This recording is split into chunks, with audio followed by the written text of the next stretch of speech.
Hello, I'm Robert Kelly, and today on Record All Monsters, the mighty Gorga and American monster movies at the end of the 60s.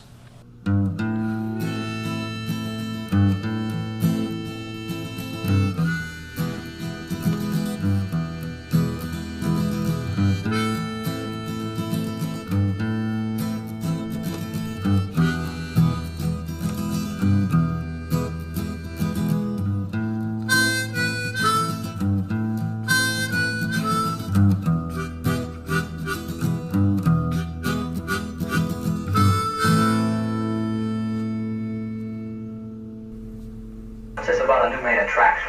You running some kind of bluff? No, it's more like a gamble. I don't understand. What do you mean? You remember that wild animal dealer we bought those lions from last spring? Yeah, you mean Tuga Jack? He sent me a letter from Africa thanking us for the order. He gave me a list of other animals he could get if we needed any. You mean get some more wild animals from him? Now, wait a minute. Let me finish. He claimed he knows the whereabouts of an overgrown gorilla. An overgrown what? Well, that's the way he put it in his letter. An overgrown gorilla. Just how overgrown is this? Well, he didn't know the exact size, just that it's supposed to be huge. Oh, you mean he hasn't captured it yet? Well, the last I heard he hadn't. He wanted me to finance an expedition to the Congo to capture it. Oh, Mark, you must be kidding. Look, Danny, Shy's right. We'll be bankrupt inside of 3 months unless we can come up with a new attraction. A real blockbuster. You think this King Kong's our answer? Yes, I do. It's been a little while since we have stepped onto the sunny shores of the good old US of A. The last time we saw a movie produced by an American company was, well, technically Invasion of Astro Monster was co-produced by UPA, but the last one that was primarily an American production was last season's 11th episode, Gorgo. And even that was an Irish-English-American co-production. Look, the point is, while there were horror movies and monster movies coming out in America between 1969 and 1962, very few of them were giant monster movies. And I'll be fair, we skipped over some American movies last year. Movies like Them, It Came From Beneath the Sea, Tarantula, The Black Scorpion, The Deadly Mantis, and The Giant Gila Monster. Now, I didn't cover those, in part because most of those monsters are just like big animals. And 4 of them were big bugs. Yes, I know scorpions and spiders aren't insects, but I didn't say insects, did I? So there. My point is, as the Japanese monster movie evolved, the American monster movie kind of stagnated. The Atom Age monsters of the 1950s were out, and the big thing was, once again, Gothic horror. Remakes of the Universal horror classics began coming over from the UK's Hammer Studios, and AIP, one of the chief importers of Godzilla movies to America, was spending their production dollars at home on Gothic horror vehicles based on the works of Edgar Allan Poe, starring Vincent Price. And you should watch them if you get the chance. Maybe it was one of the first instances of the 30-year nostalgia cycle, but the classics were on people's minds through the 60s. And while giant monsters were being imported from the Far East, they're not getting made at home in the late 1960s. This brings us to a man named David L. Hewitt. And if you're a fan of early 60s B-movies, you know his work. He wrote, produced, and or directed some classic cheese. The Time Travelers, The Wizard of Mars, Monsters Crash the Pajama Party, and Journey to the Center of Time, which was actually a remake of The Time Travelers. So he had a pedigree, and it was actually even further back in his history than that. In the 1950s, he'd worked as a spook show magician and illusionist. The first film I mentioned, The Time Travelers, had been made from an Ibn Melchior script, adapted from one of Hewitt's own scripts that he'd sent to famous Monsters of Filmland founder and editor Forrest J. Ackerman. There's no doubt that today's film, The Mighty Gorga, was a labor of love for Hewitt. By 1969, when this movie was released, Hewitt had no real studio backing and was making movies primarily for the regional drive-in circuit. Somehow, the mighty Gorga has survived from its obscure origin. And you know what? I guess I've put it off long enough, but let's talk about this movie itself. It took me 2 tries to get through it the first time, but only because I got very sleepy. Any bad movie fan worth his salt will find something to enjoy in this picture. It's got the basic setup of a giant monkey movie, with a dash of the Valley of Guanji thrown in for good measure. I can't tell the male lead apart from the guy playing his brother, but it doesn't really matter because we never see his brother again. The main character, whose name I can neither remember or be bothered to look up, owns a circus, which is being bled dry by a businessman of some kind who keeps luring away their top talent with money. Going off of a rumor his brother told him from the guy who sold them some lions one time, main character, MC from here on out, heads to quote-unquote Africa to look for a guy named Tonga Jack, who has a lead on a giant gorilla. Tonga Jack has gone missing, though, so MC is met by his daughter April, whose name I do remember for some reason. It might be because she's kinda cute. It might be because she has a weird African accent. Weird to me, anyway. I looked up the actress, Megan Timothy, because Courtney and I were wondering, is she Angela Lansbury's daughter? She wasn't. But we did find the best piece of trivia about any actor ever. In the early 1960s, while working as a waitress at the Playboy Club, she lit a customer's beard on fire while trying to light his cigarette, and then poured a glass of water on his head to put it out. This resulted in her being fired. But man, what a story, Mark. Oh, Mark! Mark, that's our main character's name. Mark! When we meet the mighty Gorga, it's actually the very first scene of the movie, and I gotta give it credit. We get some great spooky atmosphere here as we see skulls tied to stakes with a live, horrified woman screaming her head off as the worst gorilla suit we've seen on this show to date approaches her. The darkness kind of disguises how shoddy the suit is at the beginning of the film, but by the time April and Mark run into him in broad daylight, it is not good. But at the same time, I kind of love it. It looks like a cheap Halloween gorilla mask being worn on top of a black fur coat with a chest piece sewn on. And the rumor is that that's exactly what it is. There's a terrible, wonderful, goofy charm about it, just like with the movie. And the presumably unintentional googly eyes make it all the worse / better. It just depends on what you're looking for. Director Hewitt played Gorga himself, and I can't say I would have done anything differently in that regard. There's also, of course, the famously bad T-Rex fight. It's maybe 20 to 30 seconds long, and it features a T-Rex hand puppet whose head is about the size of a dog's. Some off-screen lizard hands fighting our title makeshift gorilla, who wins by mostly shoving the dinosaur's head down out of the shot. Once he's succeeded, we're treated to some very labored, heavy breathing from Gorga. I love it. I love it so much. There are some special effects highlights, specifically a stop-motion dragon guarding a treasure in a cave, but it's badly lit and it doesn't interact with our characters because it was spliced in from a different movie. Specifically the Italian Hercules movie, Hercules Revenge, known in the US as Goliath and the Dragon. It's a marginally better movie.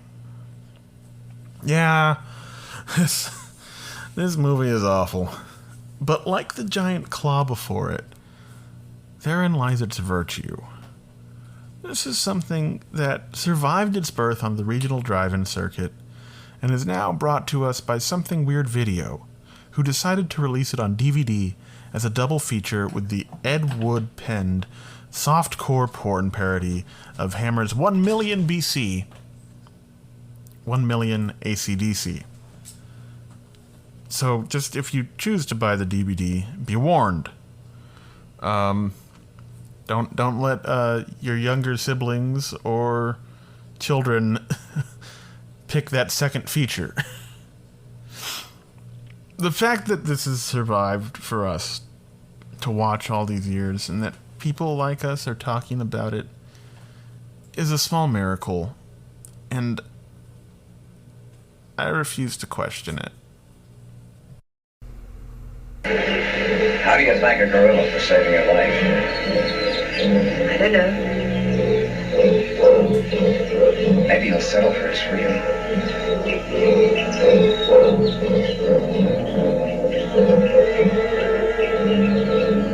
We could have had the greatest circus attraction the world's ever seen.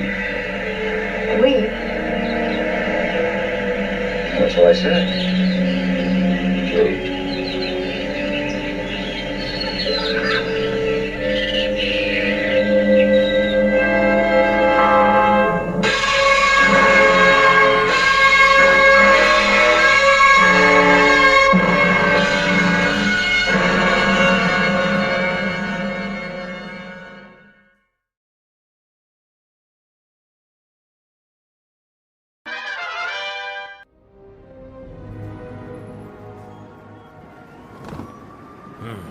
Commissioner, Batman. where's the Joker? He's locked safely in Arkham. The Penguin?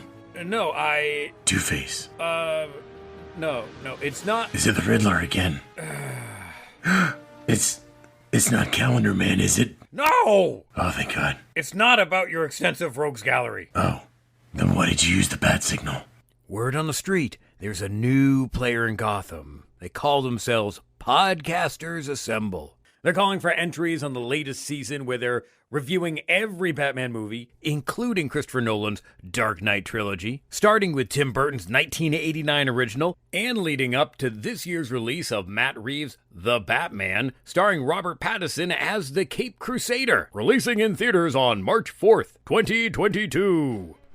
Holy bat movies, Batman! You said it, Robin. Wait, where did the kid come from? According to this, the first episode is due on Monday, February 21st. There's no time to waste. To the Batmobile. Will the Badcasters assemble in time? Find out on the latest season of Podcasters Assemble. Same pod time, same pod channel. Hello, I'm Robert Kelly. Welcome back to Record All Monsters. We're here with, honestly, one of our favorite guests to have on, Derek M. Koch from Monster Kid Radio. Welcome back to the show, Derek. You flatter me, sir. Thank you. And you got me back to talk about this movie. Yes, I did. I certainly did. Oh, well, man. Wasn't that your idea, actually? Do I have to take credit for this? I might. The thing is if we don't talk about it on your show, eventually I'm going to talk about it on mine. So yeah. I actually have some fond memories of how I came across this movie. So we'll get into it. Yeah. Okay. Well, so Mighty Gorga, 1969, one of the only American-made giant monster movies I can find from after 1962. Okay. Am I missing some big obvious ones? No, I'm just, that's the best thing we can say about it. So yeah, if y'all haven't figured it out, this movie's pretty awful. Okay, you say that, but we have been giggling this whole time. Just listeners have been hearing us kind of chuckling the whole time. I have a lot of fun with it.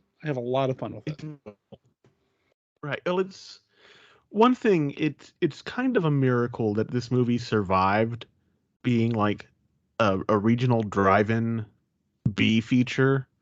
Yeah. To we're talking about it today. Mm-hmm. That's something. That's true. And I wonder if Elvira had anything to do with that. because this is Did she something that play she it? covered. Yeah, and that's how I came across it, not through a live Okay. viewing of it. I didn't watch Elvira live. I came across Elvira a lot later on VHS, and that's how I came across this, was through an Elvira. I used to be friends with an indie filmmaker and somebody who sold a lot of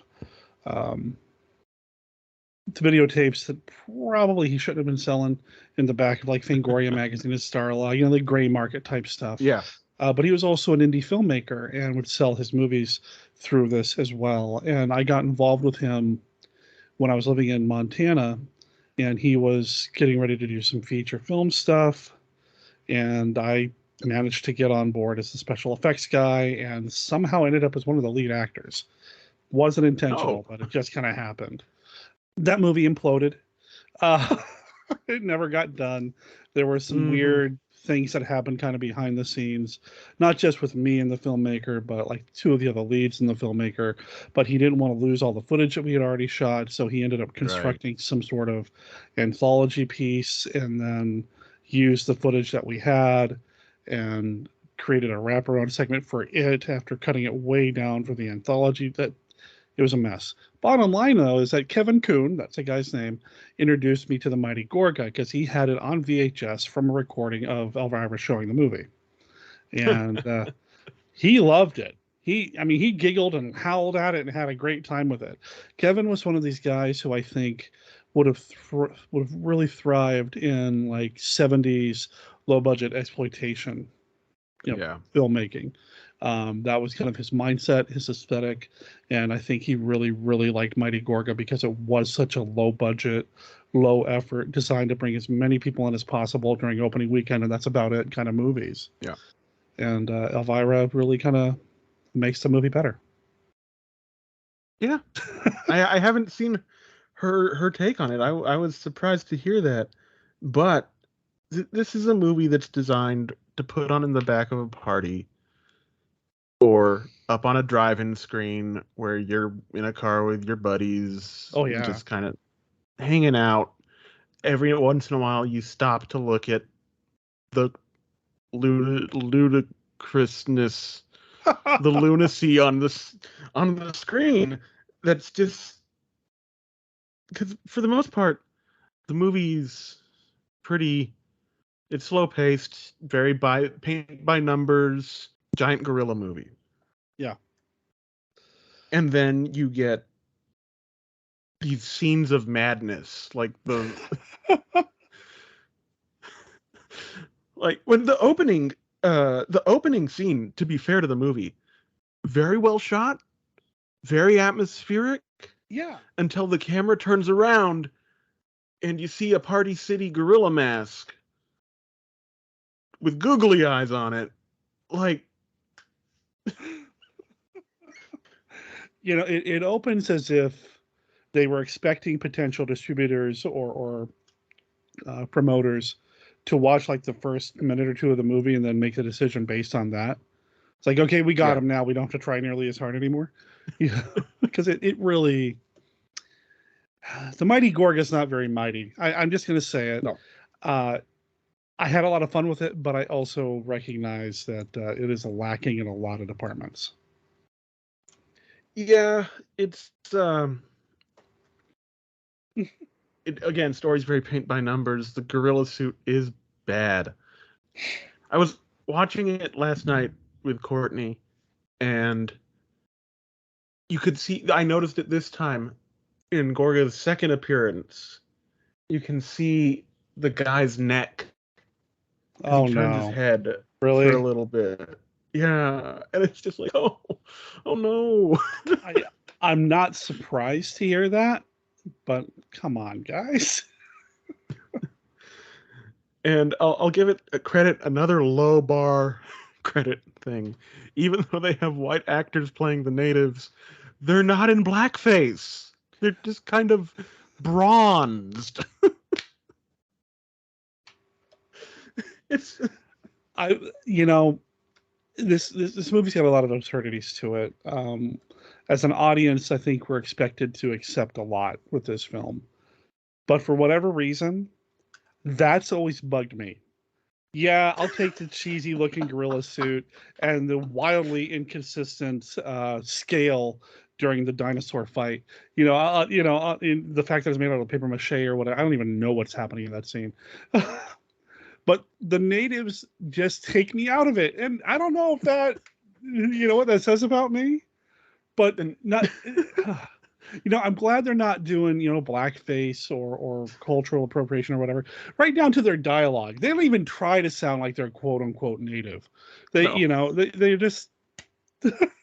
I, my brain does this thing where when I see, usually a white guy in a place where a white guy shouldn't be, I give him a Jersey accent,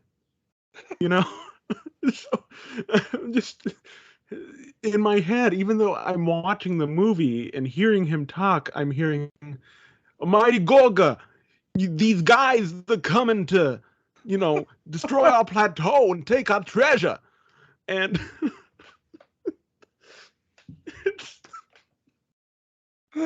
Wow. All right. Yeah. Yeah. Mhm. It's part of why I love talking to you, Derek. You're never at a loss for words. It's okay. It's not good. And I talk about this on Monster Kid Radio, and I still believe this. Every movie is somebody's favorite. There's somebody out there that just adores this movie for whatever it is, for whatever reason, and then good for them. And I'm glad this movie exists for them. Is it my absolute favorite? No. Do I still get a kick out of it? Sure. Did I try to show it to an ex-girlfriend who is now decidedly an ex-girlfriend, and she made me turn it off? Yes. You don't get that negativity in your life, man. Yeah, that's the thing. I'm not sure if I'm going to show it to the current girlfriend. I don't know if that's a good idea. Wait. I waited until I was married to show Courtney. She didn't have anywhere to go. She's already locked in. Yeah. Okay. All right. For better or for worse, for Gorga or for for Kong or for Gorga. Oh no.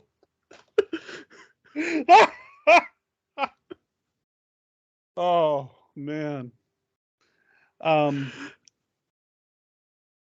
My girlfriend is into a lot of horror movies, haunts, spooky stuff. She thinks Nosferatu is terrifying, which is great. She gets it. She hasn't watched a lot of the classics that I've watched. So I've been very careful about trickling them into conversations and experiences and all that. And I'm trying to find my moments for certain things. Like, for example, she does some work with felt. She makes like felt cat toys and felt whatever. And she wants to do stuff with puppets someday. She does like haunts and theater work and all that. Right. And I use that as my opportunity to talk about Manos the Hands of Felt, which is a real production that happened, inspired by Manos the Hands of Fate. So that's going to be my end to get her into Manos, is for the Hands of Felt. Because, you pick your audience. Yeah. I shouldn't have shown Gorga to my ex-girlfriend the way that I did. Well, it's not a movie you ambush a person with. No, and there's a lot of reasons why she's an ex and all that, and I'm quite frankly better off. But Gorga is in the mix. Gorga's in the mix, and if nothing else, maybe Gorga kind of saved me a little bit. I don't know. Because I'm ridiculously happy now in my relationship. I don't know. That's great. That's great to hear. And you owe it all to the mighty Gorga. Oh, I think there's probably more to it than that, but I'll give a little bit of credit to Gorga. No. I don't know you that well, Derek, but I think I know you well enough. Oh, man. Another thing I kind of have to give this movie credit for in doing research, very little research available, and information available, I should say, on this movie. But from everything I could tell, the director, David L. Hewitt, really just wanted to make a Kong-type movie. Because there was, like I said, no giant monster movies being produced stateside for, the past decade almost. Hmm. It wasn't a draw. This wasn't something I don't think he really could sell to distributors as it's like King Kong. He's probably saying it's a jungle movie. It's a, adventure movie. Although when it was reissued in the early 70s, it was called Attack of the Death Monsters. What? I love that title. I've never heard that. That's awesome. Yeah, Attack of the Death Monsters. All right. I found some I'm trying to pull it up on my phone like I'm going to show you here. Like I'm going to be like, "Hey, look." I found some posters on the classic horror film boards actually and newspaper ads showing it under that title. Attack of the Death Monsters. I love that title. I want to see that one sheet. That's awesome. It's there. And I would proudly hang this poster up in my living room. I mean, it's the mighty Gorga. It's granted, I'm the guy who's got the Argo Man dining room right now with like 12 different Argo Man pieces of artwork up, but I saw your little tour on Instagram. That is a work of art, my friend. It's not done. I've got a few pieces that I still need to put in frames, and I may be trying to scratch together a few bucks to get Tracy from Stuff with Character to make an Argo Man figure for me. So, that's a plan. Plus, I did discover a French company put it out on Blu-ray for some reason or other, so that's in my sights. Oh, so that's going to have a place of honor on the wall as well. But Gorga, yeah, I'd have a Mighty Gorga room. So I'll have the Argo Man dining room and maybe the Mighty Gorga water closet. I don't know. Just I was gonna say I feel like it would be like if you have like a little foyer in your apartment, because like we have just a little foyer that has like it has a dinosaur, it has some Marvel stuff, it has a woodcut from the lighthouse. Okay. So I feel like we could really tie that area together with a unifying theme of something like ads for the Mighty Gorga, or Attack of the Death Monsters. I like it. I don't think Courtney would, but well, I mean, but you're already married, so I mean, what's she gonna do? Where's she gonna go? Are you kidding? A beautiful brunette who likes horror movies and Star Wars, she's gonna be snapped up so fast. Okay, yeah, you're probably right. I have to be a good husband. Well, one thing that I love about the Mighty Gorga is that it's got some weird names attached to it that, like, what is Scott Brady doing in this? Why is Scott Brady in this movie? How? I don't get it. It's so weird. Just everything about this movie is so weird. Just the fact that we have it to talk about now. Yeah. But I put this warning in the essay. I think I said it the last time we talked about the movie. The version available on home video is from Something Weird, and it comes as a double feature with an Ed Wood penned softcore cave person movie, which I've covered on Monster Kid Radio many moons ago, with Joe Blevins of all people, who he's an Ed Wood guy. He loves Ed Wood, so we talked about that on the show. I didn't realize that it was part of a double feature with that. It's very different. What is that? 1 million ACDC or whatever it's called. That's what it's called, and it is the reason they're a double feature is I'm putting up air quotes, wonderful Tyrannosaurus special effect shows up in that. Yeah, it's something. That's the connection, which it's like a hand puppet that's like the size of a dog's head and like lizard glove, like Grasp of the Lorelei level lizard hand gloves. I love that movie, dude. That's awesome. I do too. I love it too, but the gloves are a little rough.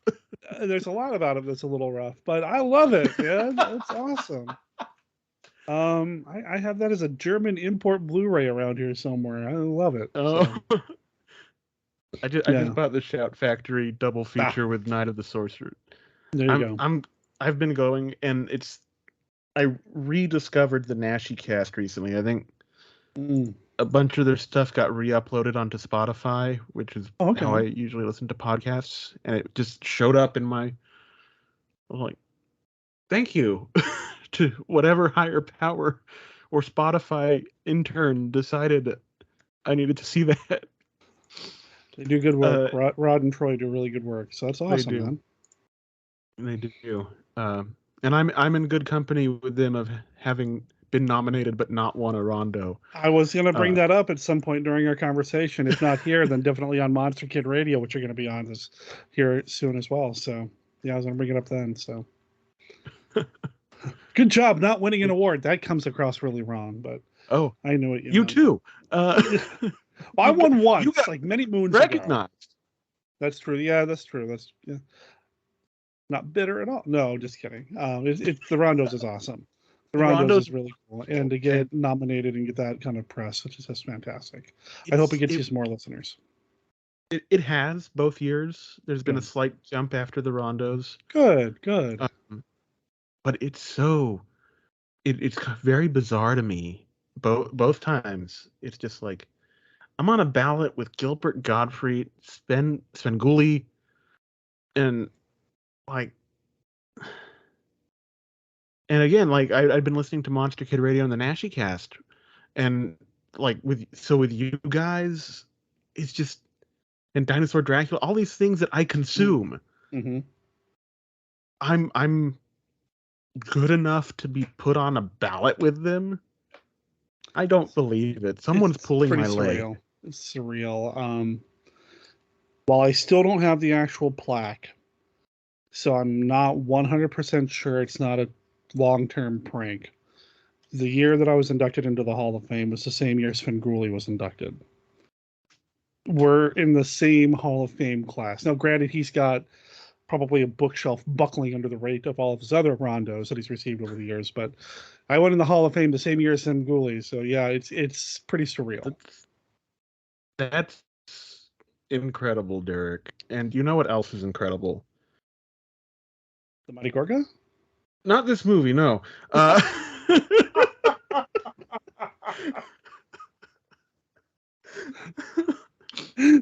Yeah? Is my ad transition here before we move into our game show segment. Mighty mix-up. So we'll take a break, hopefully catch our breath, and we'll be back. The Mighty Gorga? No. Oh, man.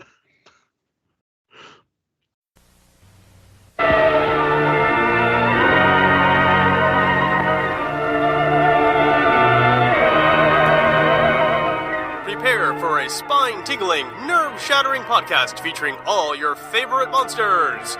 You won't believe your ears when you listen to Monster Kid Radio.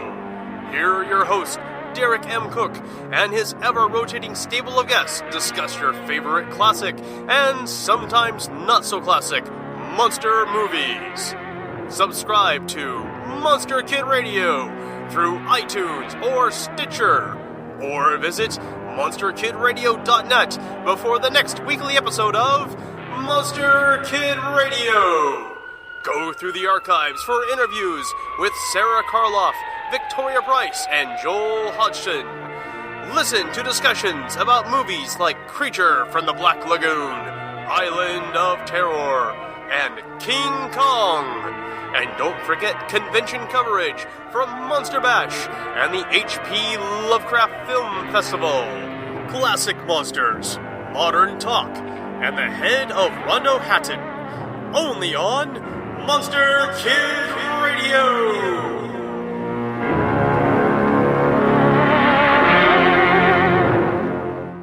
welcome back to Record All Monsters. We're still here with Monster Kid Radio host and Monster Kid Hall of Famer, Derek M. Cook. Oh, mighty Gorga, what do you have up for me now? All right, so today's game is called the Mighty Mix-Up. Okay. Mighty, as in the mighty Gorga, is a great descriptor. It conveys a kind of rugged and casual strength. It's one of my favorite adjectives. Doesn't apply very well to this film. So in today's game, Mighty Mix-Up, I will ask if the word mighty is describing a person, place, or thing. So as a burner question and example, if I say the Mighty Quinn, you would say thing as the correct answer since it's the name of a song. And yes, the song is about a person, but we don't know anything about him except that pigeons think he's cool and he makes people sleepy. All right. There are no prizes or penalties, mighty or otherwise. Okay. All right. Are you ready, Derek? Here we go. First question. Freak the Mighty. Person, place, or thing? Oh boy, oh god, you're going, ooh. You're going for the jugular, man. I have no idea. Person. I'm going to say person. It is a thing. Okay. It's a novel, to be precise. A 1993 young adult novel by Rodman Philbrick about a large mentally disabled boy and a brilliant but small physically disabled boy who team up to have very sad adventures, and one of them dies, to be even preciser. Well, all right. Okay. Yeah, 90s young adult books were... brutal? Yeah. Yeah. Okay. Next question. Uh-huh. The Mighty Five. Person, place, or thing?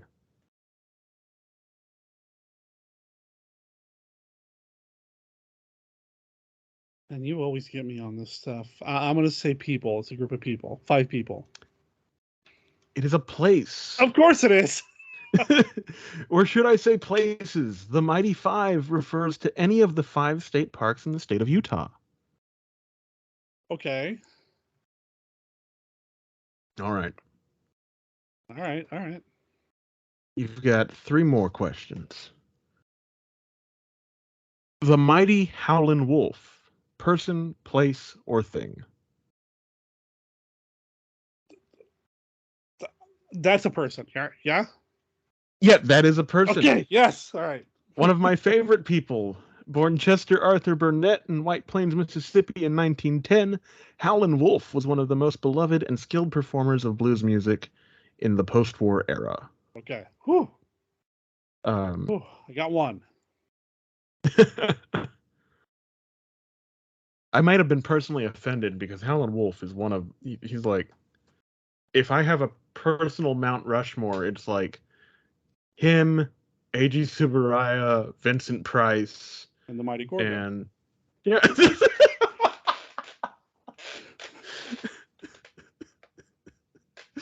Okay. 2 more questions.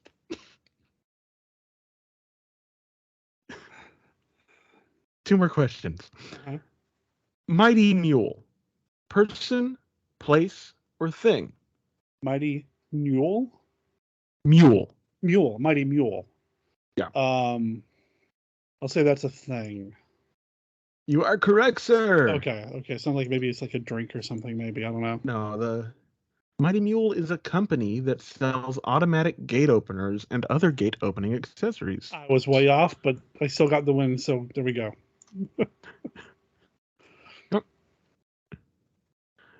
Last question, and if you this is your tiebreaker. The Mighty Cone. Person, place, or thing? A mighty cone. Mm-hmm. Let's see. Depending on how you spell cone, that would be the clue, I think. I'll give you the spelling. Oh, okay. It's not going to be helpful at all, is it? C-O-N-E. Yep, not helpful at all.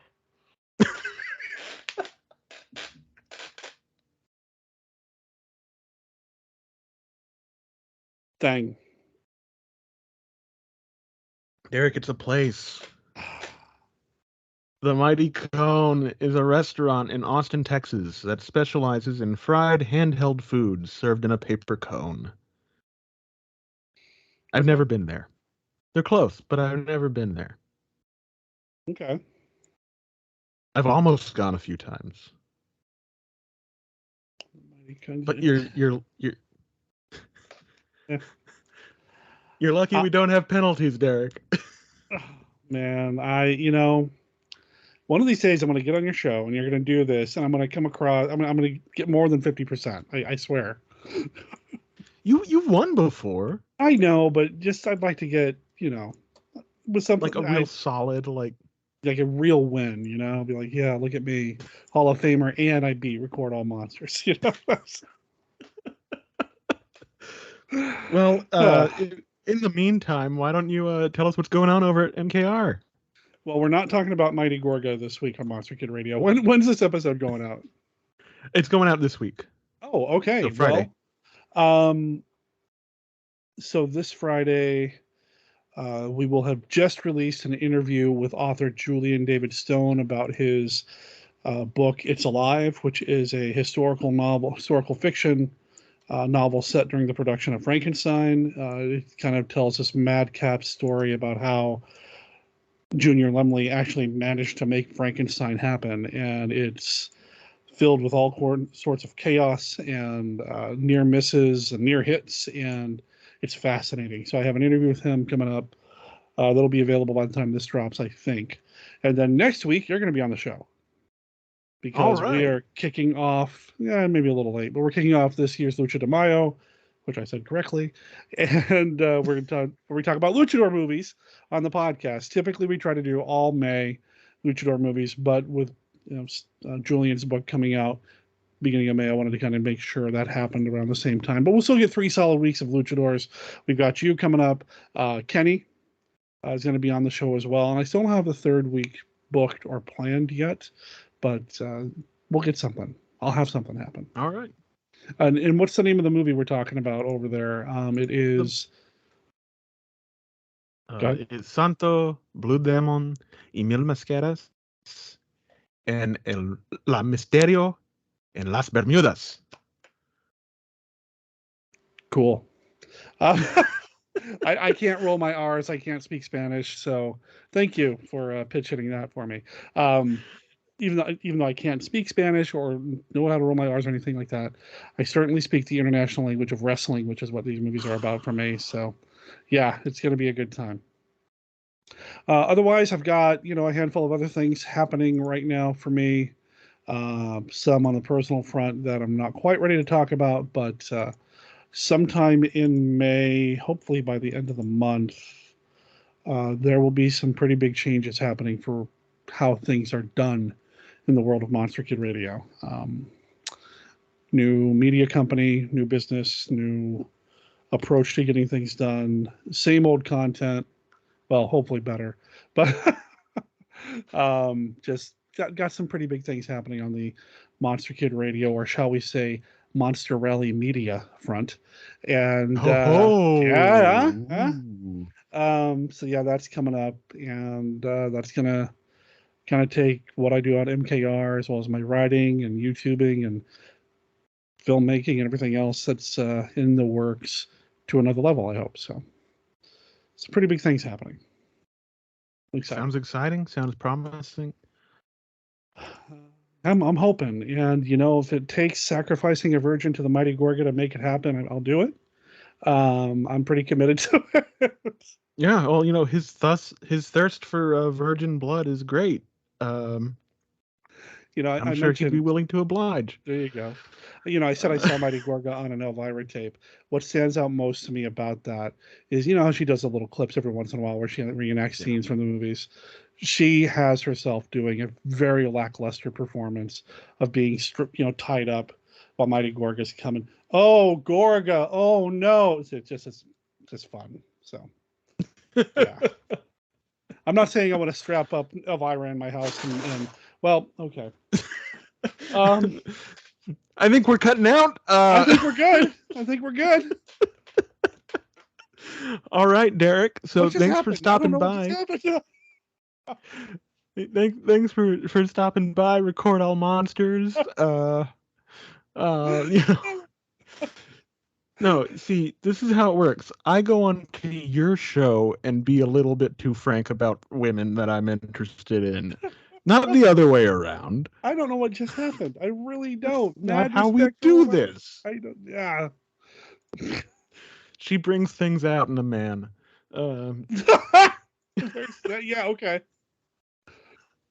Either her or We'll Gorga. see if this makes it into the episode. Yeah, I don't know, man.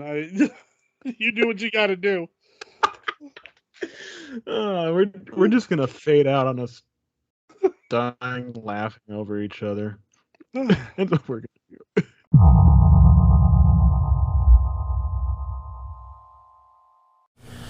It's very hard, Courtney, not to, scream or make some sort of bellowing sound when we start these outros. You shouldn't. I know, and I didn't this time.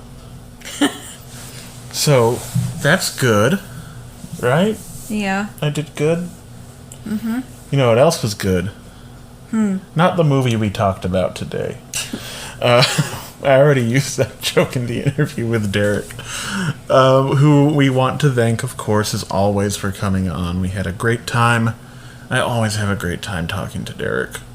And I'm going to do it again pretty soon here, or I did do it again, in 2 weeks, in in 1 week.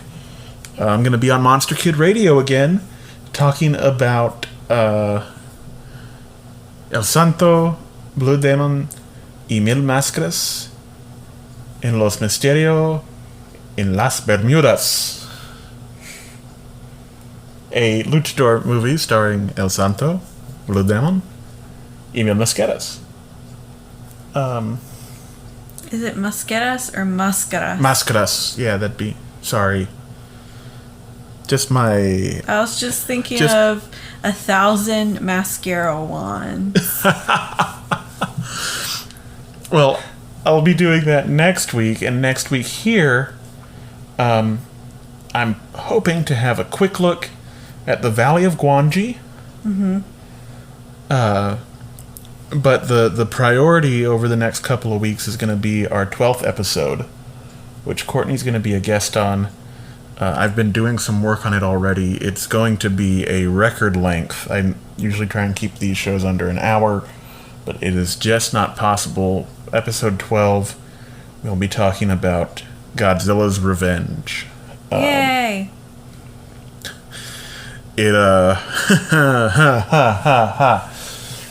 That's going to be an episode. A big one. And some of you may want to fight me after. I'm taking all comers. Yeah. So that's next couple of weeks here. Yep, it's near and dear to our hearts. We don't want to play our hand too much right now. What? Okay. I'm not taking that out, though. I got enough editing to do tonight. Oy vey. Oy vey indeed. So yeah, that's what's coming up. And then, of course, taking a week off after that. And then we're going to get into the rest of this season. We have a couple more Gamera movies to go. Gamera. A few more. Godzilla is going to take up the bulk of the remainder of the season. Because in terms of the history of things, he was the last man standing in the Kaiju Wars. On film screens. But we do have some other fun things. If you're disappointed at mostly Godzilla movies coming up, I think 5 of the next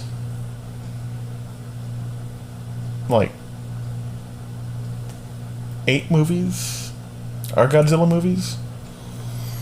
But there will also be some Gamera, and one of my favorites, Voyage into Space, which is basically Johnny Sacco and his flying robot, the movie.